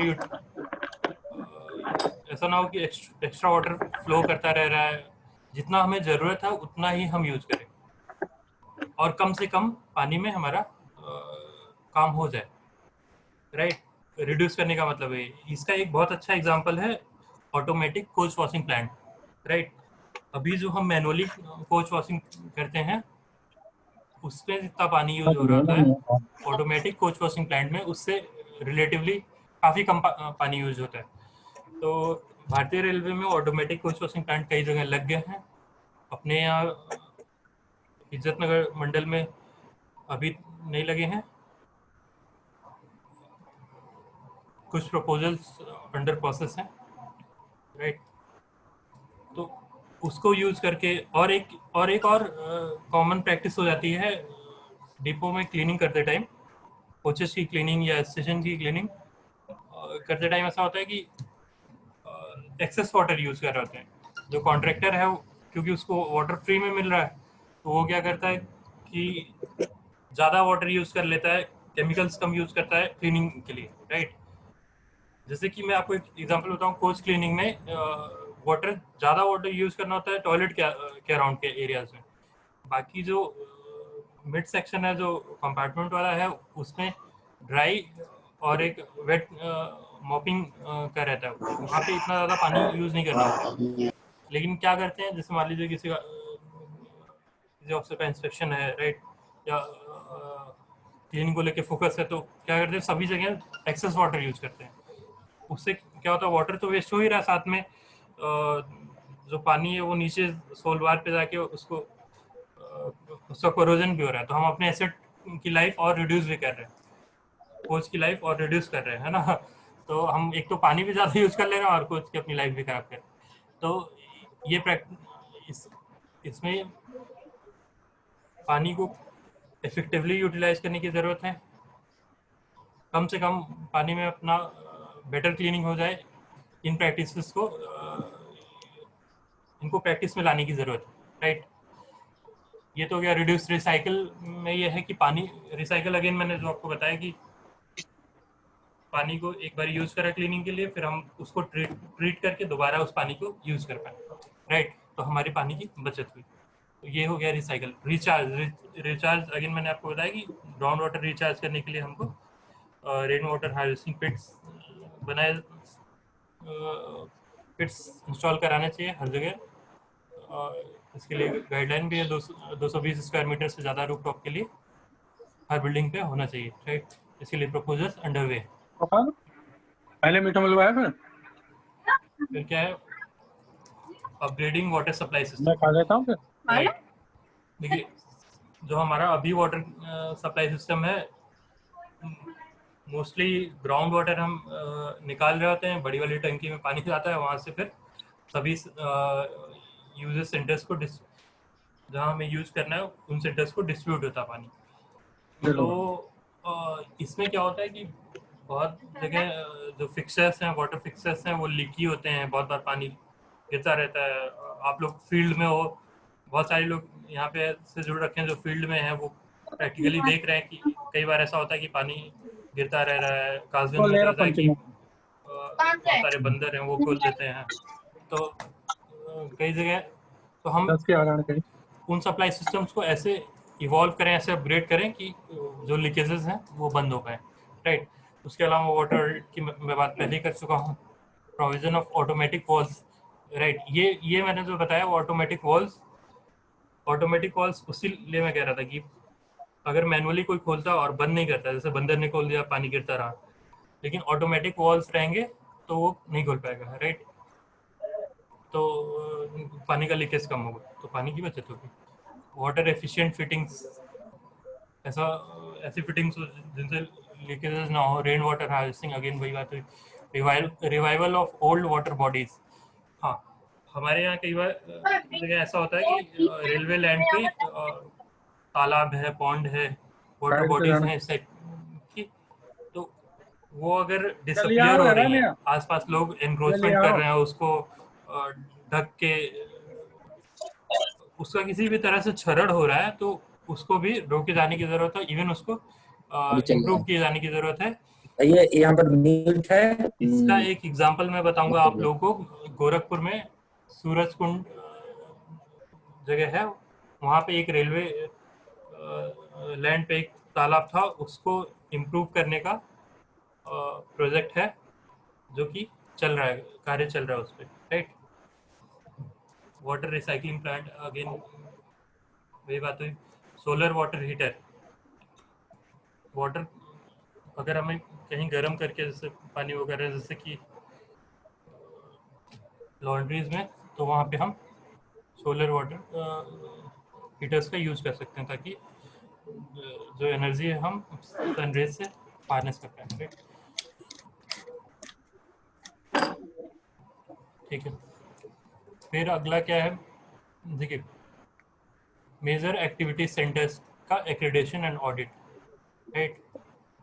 एक्रेडिटेशन ये होता है कि उन कुछ सर्टिफिकेट्स होते हैं इंडियन स्टैंडर्ड ऑर्गेनाइजेशन ISO के, जो जिसमें डिफरेंट टाइप के मानक सेट कर रखे होते हैं, जैसे कि क्वालिटी मैनेजमेंट का ISO 9001 है, तो क्वालिटी संबंधित कुछ मानक हैं जो कि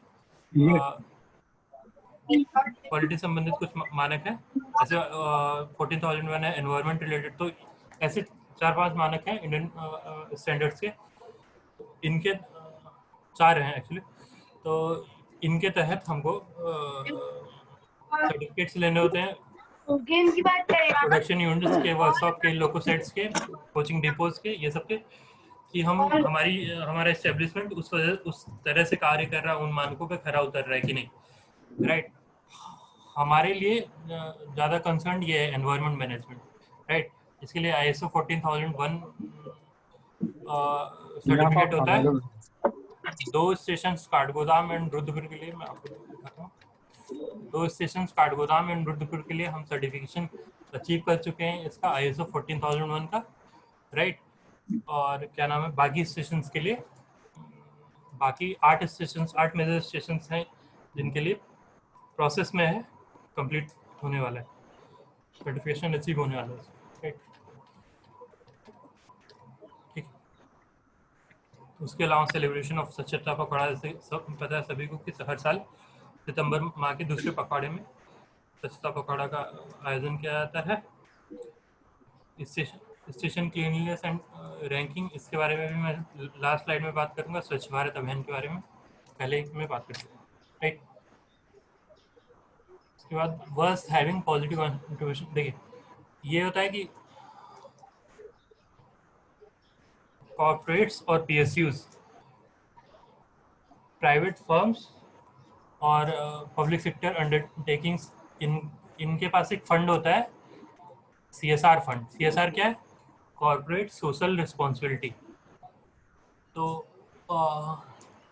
इसके तहत हर PSU का या और प्राइवेट फर्म्स का, इंडस्ट्रीज का, कॉर्पोरेट्स का, कि ये जिम्मेदारी होती है कि वो अपना जो टर्नओवर हो रहा है, उनका जितना बेनिफिट हो रहा है, जितना फायदा हो रहा है ना, जितना टर्नओवर है उनका, जितना लाभ है, उसका कुछ प्रतिशत सोशल कामों में यूज करे, राइट। ये होता है CSR fund, corporate social responsibility. जो कॉर्पोरेट जगत है उसका क्या नाम है, उसकी सोशल रिस्पॉन्सिबिलिटी भी तो कुछ है, सामाजिक दायित्व भी तो कुछ है, उसके तहत वो अपने टर्नओवर का कुछ परसेंट, कुछ जगह 5% होता है, कुछ जगह अन्य होता है, तो उतना वो यूज करें सोशल कार्यों के लिए। और ये फंड रेलवे में भी हम यूज कर सकते हैं, एनवायरमेंट सस्टेनेबिलिटी प्रोजेक्ट्स में, सैनिटेशन एंड क्लीनलीनेस में, पैसेंजर एम्यूनिटीज फिटिंग्स में, स्टेशन के एंड कोचेस के, इन सभी में ये CSR फंड का हम यूज कर सकते हैं, राइट। इसके अलावा मेजर एक्टिविटी सेंटर जैसे स्टेशन हो गया, कोचिंग डिपो हो गया, राइट, डीजल सेट हो गया, जहाँ मेजर एक्टिविटीज है, वर्कशॉप, राइट, उन जगहों पे हमें ये प्रयास करना चाहिए कि जो वेस्ट डिस्चार्ज है वो जीरो, राइट, जो वेस्ट है वो उसका ऐसा हमारा मैनेजमेंट रहना चाहिए। जैसे कि सॉलिड वेस्ट के लिए हम waste to energy plant setup कर सकते हैं, राइट। बायो टॉयलेट्स, आप सभी को पता होगा रेलवे में सभी कोचेज में बायो टॉयलेट्स इंस्टॉल ऑलरेडी हो चुके हैं, राइट। बायो टॉयलेट्स का क्या काम होता है कि वो जो ह्यूमन फिशेज है, फिशल मटेरियल, उसको वो कंज्यूम, उसमें बैक्टीरियाज होते हैं, एनारोबिक बैक्टीरियाज, जो कि उसको कंज्यूम करके अपनी संख्या बढ़ाते हैं और उसको डिसइंटीग्रेट करके वाटर में कन्वर्ट कर देते हैं, और हम क्लोरीन टैबलेट्स डाल रखे होते हैं जिससे क्लोरीनेटेड वाटर से निकल रहा होता है, राइट। तो ये उस वेस्ट के लिए बायो टॉयलेट बहुत अच्छा एग्जांपल है। रेलवे में पूरे इंडिया में रेलवे में शायद फर्स्ट टाइम इम्प्लीमेंट हुआ था, तो इससे ये उसका बहुत सही एग्जांपल है कि वेस्ट भी आपका खत्म हो जा रहा है और आपको कुछ अलग उसका कहीं डिस्पोज ऑफ नहीं करना है, राइट।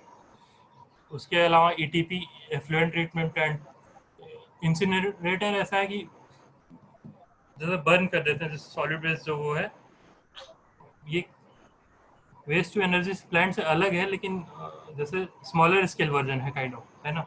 इसका एनर्जी जो हम कहीं यूटिलाइज नहीं कर पाते, तो हम इसे वेस्ट टू एनर्जी नहीं करेंगे, लेकिन वेस्ट को बर्न कर देते हैं, राइट।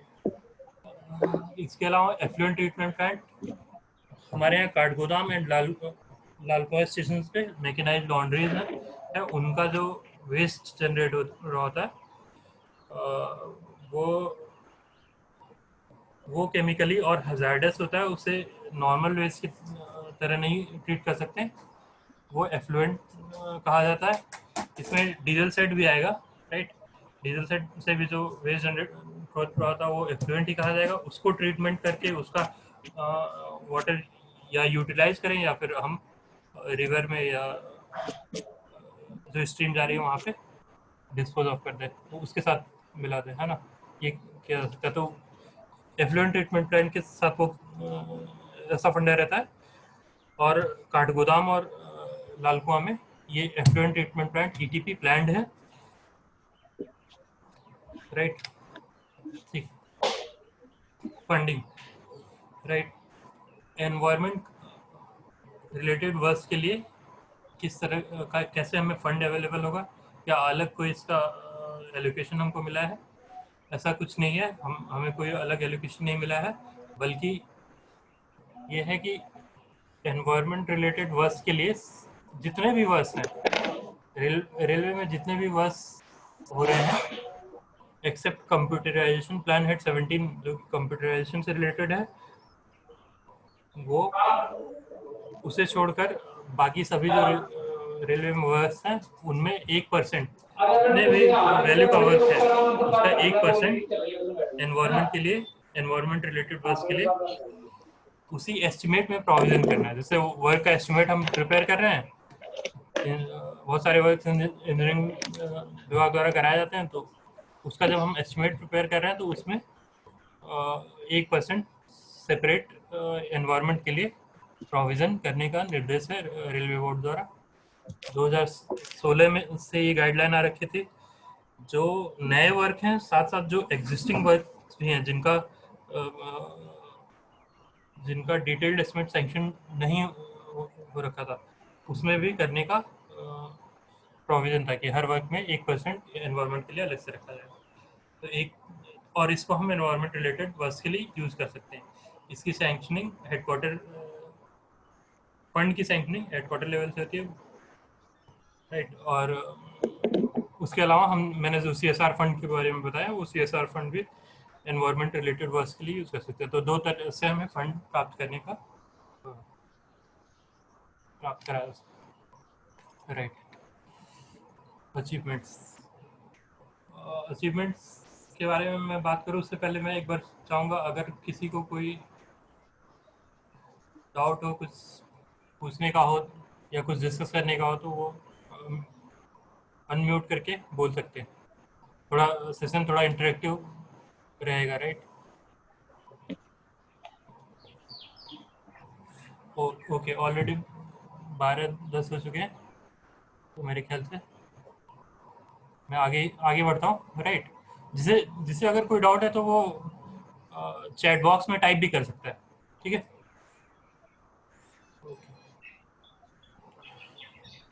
फिर अगला है bio toilets in Indian railway. Bio toilets की बात मैंने करी, सभी कोचेज में बायो टॉयलेट्स लग चुके हैं। इसका प्रभाव जो रेलवे में 10 साल से ऊपर से काम कर रहे हैं, वो इसका क्या इफेक्ट हुआ है उसे बहुत अच्छे से उनको विजुअल होगा। क्योंकि पहले जो ट्रैक्स स्टेशन पर भी और ओपन ट्रैक्स भी जितने गंदे रहते थे, राइट, बायो टॉयलेट होने की वजह से, क्योंकि फिसिक जो है कंज्यूम हो जाता है टैंक में ही और वाटर एक्सट्रैक्ट के फॉर्म में गिरता होता है इससे, तो इसलिए ट्रैक्स और स्टेशन पे भी जो ट्रैक्स हैं, जो वॉशेबल एप्रन है और ओपन लाइन में जो भी ट्रैक्स हैं, वो भी रिलेटिवली काफ़ी साफ सुथरे हो गए पहले की अपेक्षा, राइट? और ये रेलवे द्वारा ही, रेलवे का ही इनिशिएटिव है रेलवे ने ही 2012 के अराउंड इसको स्टार्ट करा था, राइट? सबसे क्लीनिनेस में क्या इम्प्रूवमेंट है वो आपके सामने है, विजुअल है, राइट? इसमें जो मैंने सेकंड फोटो डाला कि वो ये है कि पहले जब शुरू में बायो टॉयलेट्स लगे तो ऐसा था, क्योंकि जब तक बायो टॉयलेट्स नहीं थे तो टॉयलेट्स में नीचे ओपन होता था तो वेंटिलेशन बेटर था, स्मेल इतना नहीं होता था। लेकिन बायो टॉयलेट्स लगने से ये हुआ कि नीचे का पोर्शन बंद हो गया, तो वेंटिलेशन इतना प्रॉपर रहा नहीं उसमें टॉयलेट्स में। तो क्या होता था कि उसकी वजह से पूरे कोच में स्मेल फैल जाती थी। जैसे अगर कोई कोच चोक हो रहा है, कोई बायो टॉयलेट चोक हो रहा है, तो उसकी जो स्मेल होती थी पूरे कोच में फैल जाती थी, क्योंकि प्रॉपर वेंटिलेशन नहीं था। तो उसका ये एक तरीका ये निकाला गया,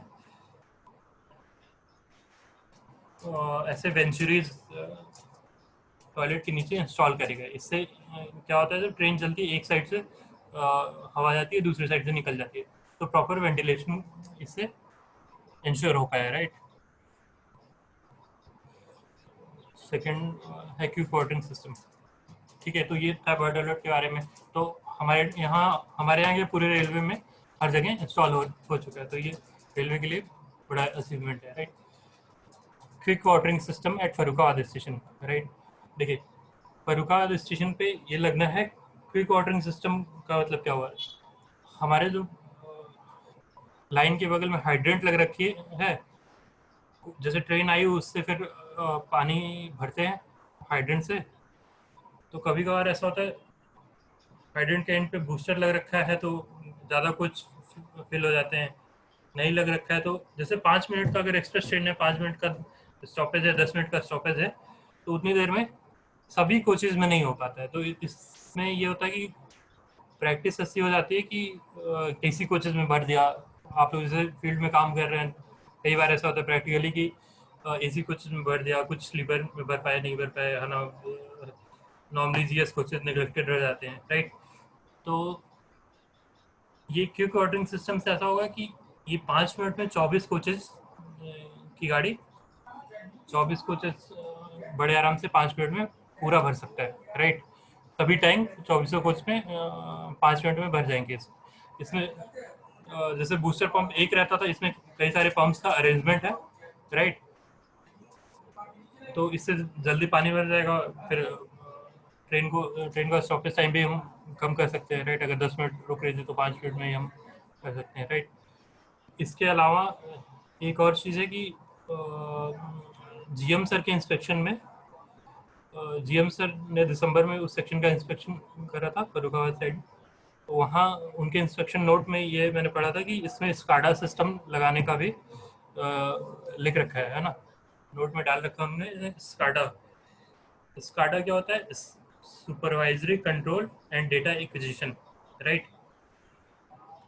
हमारे जितने भी स्मार्ट इंजीनियरिंग सॉल्यूशंस हैं, स्मार्ट इंजीनियरिंग प्रैक्टिसेस हैं, हर जगह पे स्काडा इंस्टॉल कर रखे होते हैं। स्काडा में क्या होता है कि हम एक जगह से सारे पैरामीटर्स, कोई भी सिस्टम है हमारा, राइट, जैसे हमारा वाटरिंग का सिस्टम हुआ, पावर प्लांट में हुआ, पावर प्लांट रिलेटेड पैरामीटर्स और फैक्टर्स, वोल्टेज, करंट, राइट, हर तरह की इंडस्ट्री में ये सिस्टम लग रखा होता है। तो जहाँ भी जो पैरामीटर्स होते हैं उसको हम एक जगह से मॉनिटर कर सकते हैं एक रूम में बैठ के, और समटाइम्स रेगुलेट भी कर सकते हैं, राइट। तो ये बहुत अच्छा है, अगर इसमें स्काडा भी लगता है तो बहुत अच्छी बात है। बाकी रिकॉर्डिंग सिस्टम इंस्टॉल हो रहा है, राइट। ये भी एक, ये एनवायरमेंट रिलेटेड अचीवमेंट्स में मैंने क्यों डाला है, क्योंकि इससे क्या होगा, वाटर की बचत होगी, लीकेजेस पहली बात तो वो होंगे, और हम बेटर अवेलेबिलिटी करा पाएंगे वाटर की यात्रियों को, राइट। फिर again gardens at various offices, C&W depots. देखिए गार्डन आई होप सभी जगह पे, सभी ऑफिसेस में कम अधिक मात्रा में गार्डन्स बनाए रखे हैं, राइट। तो गार्डन्स का इम्पोर्टेंस अगेन वही हुआ कि पेड़ पौधे लग रखे होते हैं, तो जो एटमॉस्फेयर में कार्बन डाइऑक्साइड है उसको एब्जॉर्ब करके ऑक्सीजन एमिट कर रहा होता है, तो एनवायरनमेंट के लिए सही है, राइट। फिर कासगंज कोचिंग डिपो कॉम्प्लेक्स में ये कंपोस्टर प्लांट लग रखे हैं। कंपोस्टर प्लांट्स क्या काम करते हैं, जो कोच जैसे पिट लाइन पे आई, उसमें जो वेस्ट है जो बायोडिग्रेडेबल है, जैसे मूंगफली के छिलके हो गए, फूड वेस्ट हो गया, राइट, जितने भी वेस्ट बायोडिग्रेडेबल हैं उसको हम इसमें डाल के, राइट, और कुछ कुछ गोबर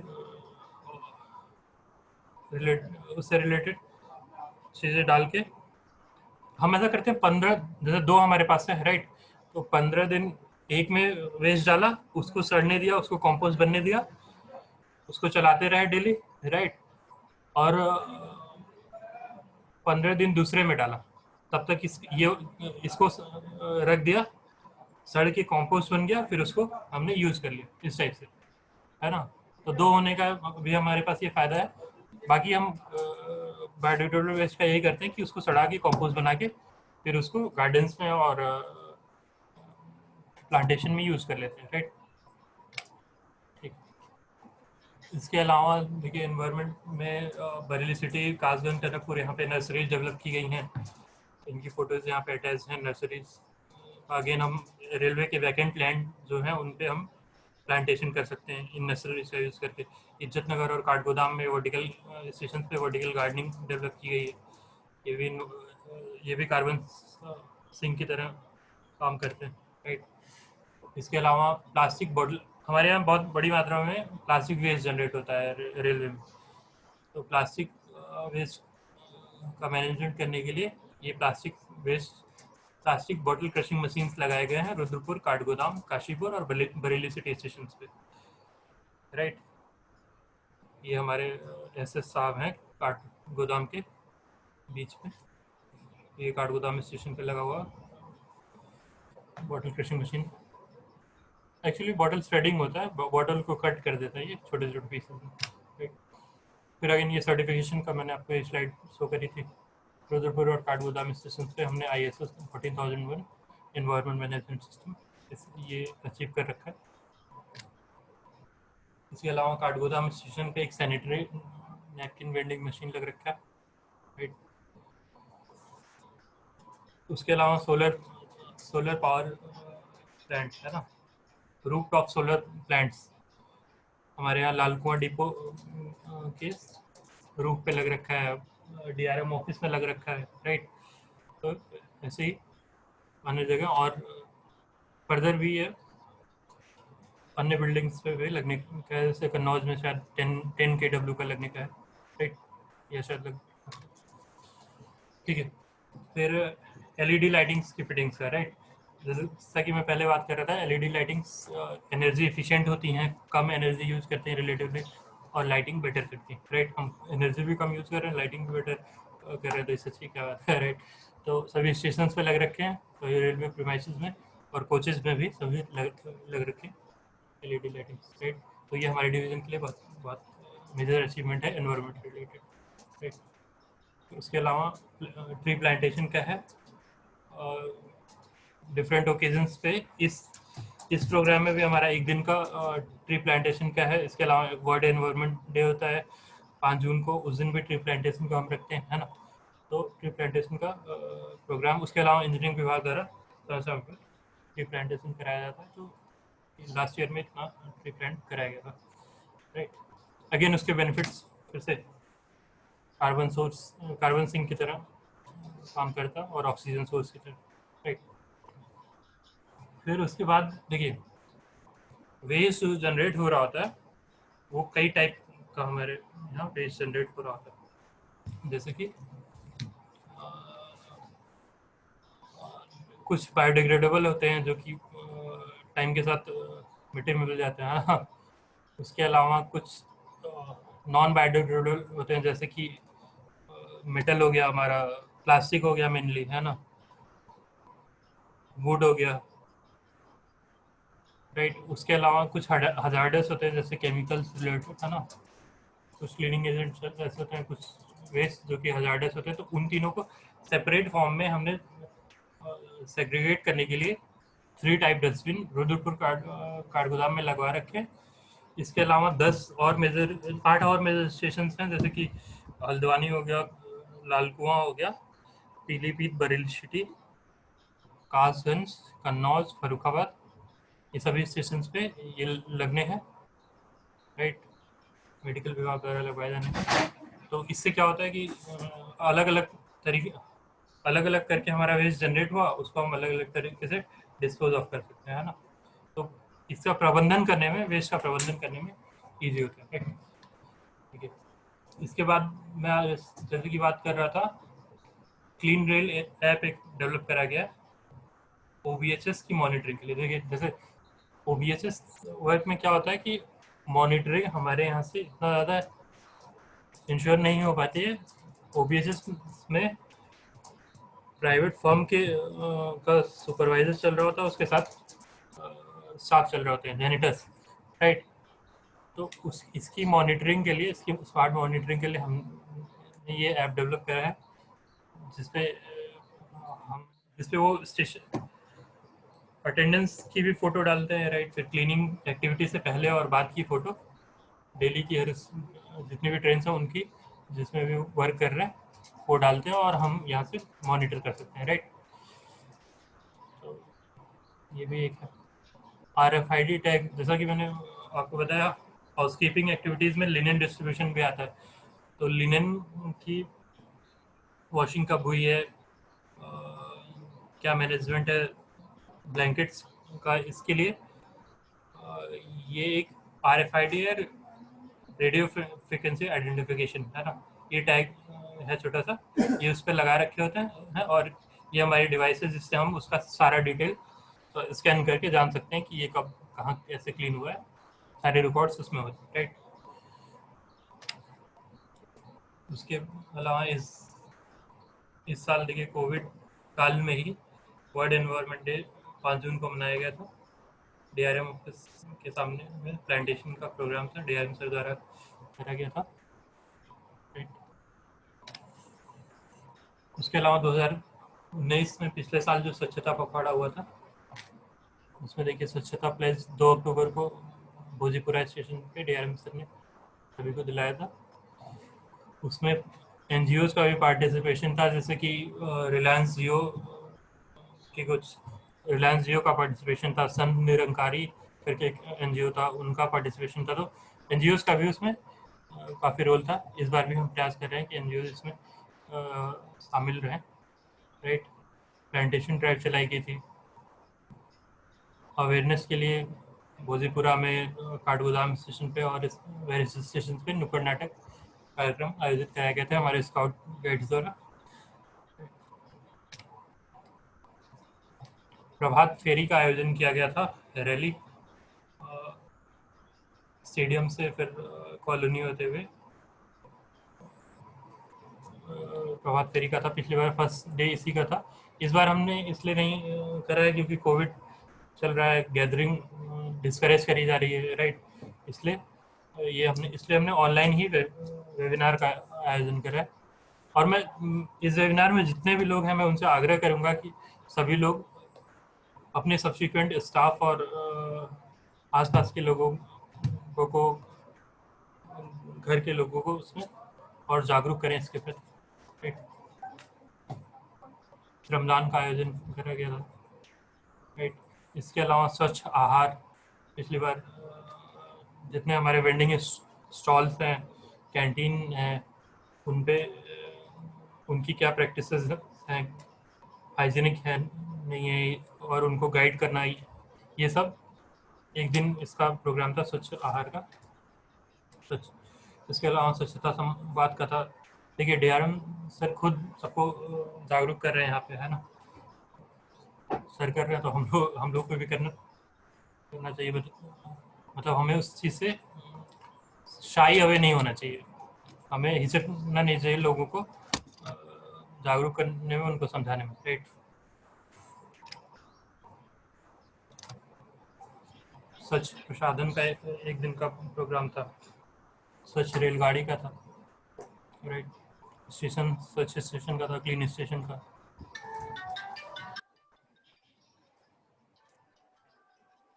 स्वच्छ नीर का था, जहाँ पे देखिए काठगोदाम स्टेशन पे प्रवीण जी HI उतने टाइम थे, वो वाटर सैंपल कलेक्ट कर रहे हैं। CMS सर हैं यहाँ, राइट, उनकी प्रेजेंस, राइट। ये था पिछले साल का प्रोग्राम। इस साल का प्रोग्राम वैसे तो हमने डिस्ट्रीब्यूट किया है, लेकिन आज का मेनली अवेयरनेस का था, जिसमें स्वच्छता वेबिनार, इसके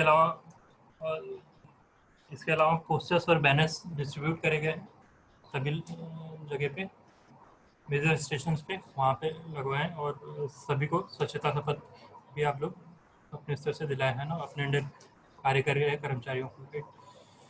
उसके अलावा क्लीन स्टेशन, कल का प्रोग्राम है क्लीन स्टेशन का। सभी स्टेशन पे मैसेज रमजान का वो है, प्रोग्राम है, सभी स्टेशन को क्लीन रखें। इसका प्रोग्राम भी डिटेल्ड प्रोग्राम डिस्ट्रीब्यूट हुआ है, कौन सा अफसर कहाँ की जिम्मेदारी किस अफसर को दी गई, ये भी डिस्ट्रीब्यूट हो रखा है, राइट। लेकिन ये है कि 17 में कल में क्लीन स्टेशन का प्रोग्राम है, 18 तारीख में क्लीन कॉलोनीज का है। कॉलोनीज में मैं अगेन बोलूँगा, जब क्लीन कॉलोनीज का प्रोग्राम हो, वहाँ पे जो श्रमदान हो, तो वहाँ पे कॉलोनी के लोगों को भी उसमें भागीदार बनाया जाए, उनको भी और जागरूक किया जाए, राइट। क्लीन ट्रेन, हमारे पास अगेन ये एक बार ट्रेन चल रही है जो हमारे यहाँ से ओरिजिनेट टर्मिनेट हो रही है, तो इसी क्लीनलीनेस को उस दिन फोकस रहेगा। क्लीन ट्रैक्स एंड यार्ड, देखिए स्टेशन के आसपास जो ट्रैक्स हैं, स्टेशन का यार्ड है, उससे डेडिकेटेड डे 20 तारीख को दिया गया है, राइट। 21 तारीख को क्लीन ट्रैक्स का है, 22 को रैक पिकिंग का है, फिर क्लीन सर्कुलेटिंग एरिया टॉयलेट्स का है 23 को, 24 को clean depot, clean offices, clean goods siding and goods yard, clean hospital. 28 को प्लांटेशन ड्राइव है अगेन वृक्षारोपण का। 29 को मास्क और सैनिटाइजर डिस्ट्रीब्यूशन का है, ये ऑल ओवर डिवीज़न किया जाना है सभी, क्योंकि इसके लिए अलग से कोई एनवायरमेंट रिलेटेड वर्क के लिए फंड नहीं है, लेकिन सभी विभागों की जिम्मेदारी है, सभी है, तो सभी अपने स्तर से सफाई कर्मचारियों को मास्क एंड सैनिटाइजर्स का डिस्ट्रीब्यूशन करें, ऐसा लेटर भी हम जारी करेंगे, right. Awareness programme like painting competition and essay writing, ये 30 तारीख को है, ये हम इज्जत नगर स्टेशन पे करेंगे। इसका भी डिटेल प्रोग्राम मैं सर्कुलेट करूँगा, राइट। आगे फिर अगेन ये एक शील्ड है, इसमें डिफरेंट पैरामीटर्स हैं, जो कि इन पैरामीटर्स के बेसिस पे जो इन पैरामीटर्स में अच्छा कर रहे होते हैं, जो डिवीज़न, जो रेलवे, उनको ये शील्ड दिया जाता है, राइट। जैसे कि इलेक्ट्रिकल एनर्जी कंज्यूम्ड हुआ, इसमें ट्रैक्शन और नॉन ट्रैक्शन दोनों आ गया। फ्यूल कंजम्पशन हुआ, किस टाइप का फ्यूल हो रहा है, यूज़ हो रहा है, राइट। उसके अलावा रिन्यूएबल एंड बायोफ्यूल्स, इसका अगर हम यूज़ कर रहे हैं तो इस पे भी मार्किंग है, इन पैरामीटर्स के बेसिस पे मार्किंग है। मार्किंग, उन मार्किंग के आधार पे हमें सील्ड मिलता है जो भी रेलवे अच्छा कर रही है। Number of energy audits and water management, environment green certification कितने कितने ले रखा है, कितने लोगों ने, solid waste management, afforestation, environment related work, special efforts, train cleanness, station cleanness, ये सभी के मार्किंग्स हैं, उनके आधार पे दिया जाता है, राइट। अब देखिए थर्ड पार्टी सर्वे का मैंने बताया था, हर साल सर्वे होता है, तो उसमें हमारे यहाँ 10 मेजर स्टेशन हैं जिनको मैंने लिस्ट आउट कर रखा है। उनकी रैंकिंग्स, जैसे जोनल, ये जो सर्वे होता है ये 4 आधारों पे होता है: ग्रीन स्कोर, प्रोसेस ऑडिट और डायरेक्ट ऑब्जर्वेशन और फीडबैक। तो ग्रीन स्कोर में भी अगेन कई सारे पैरामीटर्स होते हैं। प्रोसेस ऑडिट में जो जो कर रहे हैं उसकी सारी की रिकॉर्डिंग है, सब कुछ हम रिकॉर्ड कर रहे हैं नहीं कर रहे हैं, है ना, जितने भी कार्य हो रहे हैं, प्रोसेस कैसा है। डायरेक्ट ऑब्जर्वेशन, जो ऑडिट करने आते हैं वो अपना ऑब्जर्वेशन, सिटीजन फीडबैक और सिटीजन से फीडबैक लेते हैं, उसके आधार पर इन सब को मिला के ये रेटिंग बनती है। तो देखिए हमारे स्टेशन की, रुद्रपुर, बरेली सिटी, काठगोदाम, ये सभी की सिटीजन फीडबैक बहुत अच्छा था, राइट। प्रोसेस ऑडिट में हम पीछे थे, डायरेक्ट ऑब्जर्वेशन भी ठीक ठाक था, ग्रीन स्कोर में भी हम थोड़ा पीछे थे, लेकिन फिर भी देखिए जोनल रैंक में हम 4थे नंबर पर हैं एनईआर में, राइट। रुद्रपुर 5वें पे बरेली सिटी और 7वें पे काठगोदाम, राइट। नीचे से मैं देखूंगा, देखिए 29 स्टेशन जोन पूरे जोन में हमारे इसके अंतर्गत थे, जिसमें 27, 28, 29 तीनों हमारे डिवीजन से हैं, कन्नौज, फर्रुखाबाद और कासगंज। तो मैं ये होप करूंगा कि इस साल अगर ऑडिट होता है, वैसे तो कोविड की वजह से मेरे ख्याल से बहुत सारी चीज़ों पे स्टॉल है, लेकिन इस साल या अगले साल ऑडिट होता है तो आई होप कि ये रैंकिंग्स इम्प्रूव करेंगी, राइट। तो ये हमारे लिए बहुत शर्म की बात है कि हमारे स्टेशन सबसे नीचे हैं जोन में, और जोन में क्या ओवरऑल 720 स्टेशन हैं, जिनमें से हमारा कासगंज 693 नंबर पे था। ये 2019 की रैंकिंग है, राइट। तो कई सारे लोग एचआई लोग यहाँ पे ज्वाइन कर रखे हैं, तो मैं उनसे आग्रह करूंगा कि इस रैंकिंग को बेटर करने के लिए अपना योगदान करें, राइट। फिर एक वीडियो था डीएमएस की तरफ से कि वो चाहते थे ये वीडियो आप सभी लोग देखें, है ना। ये आर्ट ऑफ लिविंग के विनय जी हैं, इनका वीडियो है, राइट। 5 मिनट का वीडियो है, ज़्यादा देखते हैं।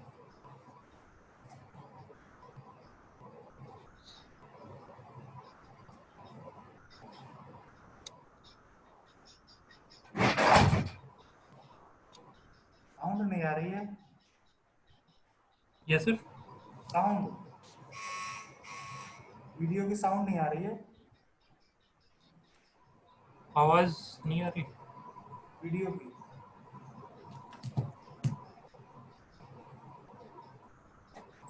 एक मिनट, शायद आवाज नहीं आ रही, मैं कोशिश करता हूँ।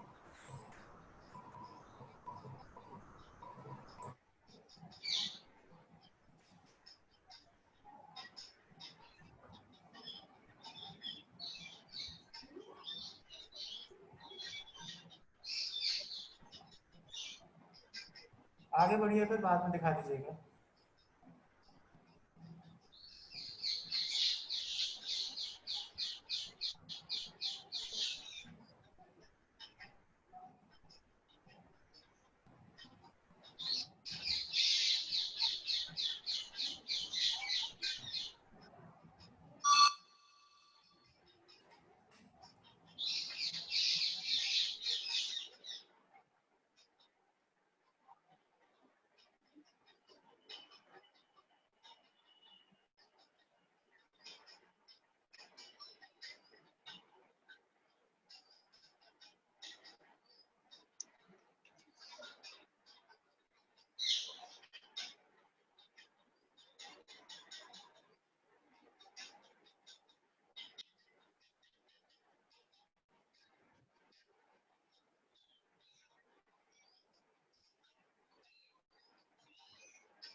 हेलो, मेरे ख्याल से इसमें वॉइस नहीं आ रही है, राइट?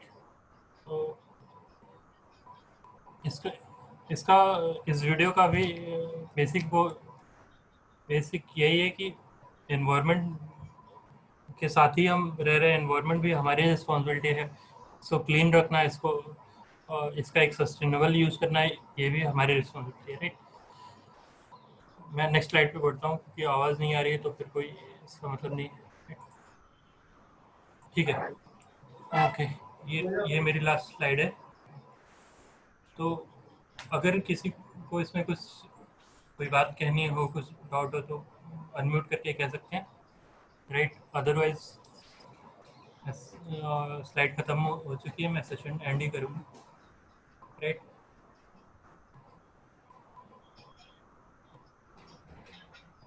थैंक यू सुजीत, बहुत अच्छा प्रेजेंटेशन, बहुत सुंदर प्रेजेंटेशन आपने दिया है और आपने बहुत अच्छी बातें जो अभी हम लोगों को नहीं पता थी आपने बताई हैं इसमें, और मैं धन्यवाद देना चाहूँगा आपको और उन सभी लोगों को जिन्होंने ध्यानपूर्वक से प्रेजेंटेशन को सुना है।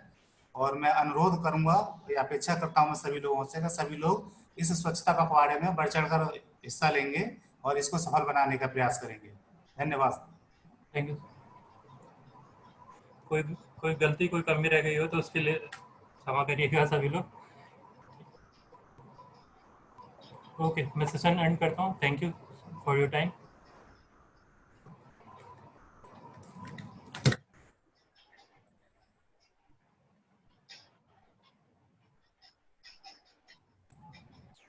बंद कर दो।